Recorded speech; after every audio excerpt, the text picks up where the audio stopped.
यादें, काया की माया। कवि अनिल देशमुख। काया की माया। स्त्री और पुरुष एक दूसरे को निर्वस्त्र अनगिनत बार देखते हैं, पर उनमें से कुछ क्षण जीवन में सिर्फ एक बार आते हैं। एक जन्म का क्षण, जहां एक काया अपने यौवन के चरम पर, और एक केवल एक नया अंकुर। काया के ये संबंध स्त्री याद रखती है, क्योंकि वो ही गुजरती है उस अंधेरी खो से। पर जन्म जिसने लिया, उसकी यादों के एल्बम पर अभी तस्वीरें छपनी शुरू नहीं हुई। बहुत कम ही विरले होंगे ऐसे जिन्हें वो क्षण याद होंगे। पर दो निर्वस्त्र देह का यह एक दृश्य स्मरण में रखिएगा, क्योंकि हम शायद लौटेंगे फिर कभी इसी बिंदु पर। फिर एक अवस्था आती है जब निर्वस्त्र देह का होता है मोह।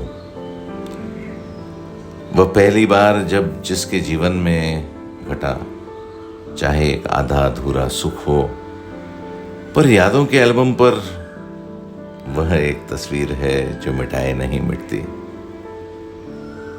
चाहे फिर आप किसी से कह पाए ना कह पाए, यादों ने कब कहा आपसे, जाकर कह दो सबसे मैं तुम्हारे एल्बम में हूं।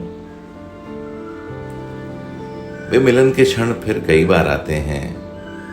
कुछ भुलाए नहीं भूलते, कुछ भूलना चाहें तो हम भुला नहीं पाते।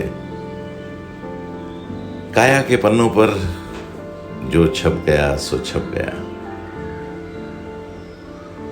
छिप गया हो पर फिर भी छपा तो है काया पर, चाहे अनचाहे स्पर्शों का अर्थ। फिर एक बार आता है निर्वस्त्र काया का अनुभव।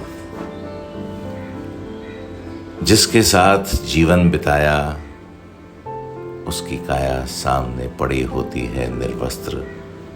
केवल काया, आपने पटकेले और वह काया। अब उसे जलाओ या दफनाओ, एल्बम तो सीने में रहेगा ही, जब तक आप उसकी जगह नहीं लेते। हाँ, परंतु तब आप सिर्फ एक काया होंगे। देखने वाला साथी तो चला गया पहले ही। अब आपकी यादों का एल्बम आपकी काया के साथ ही ताबूत में बंद। देखने वाला साथी तो चला गया पहले ही।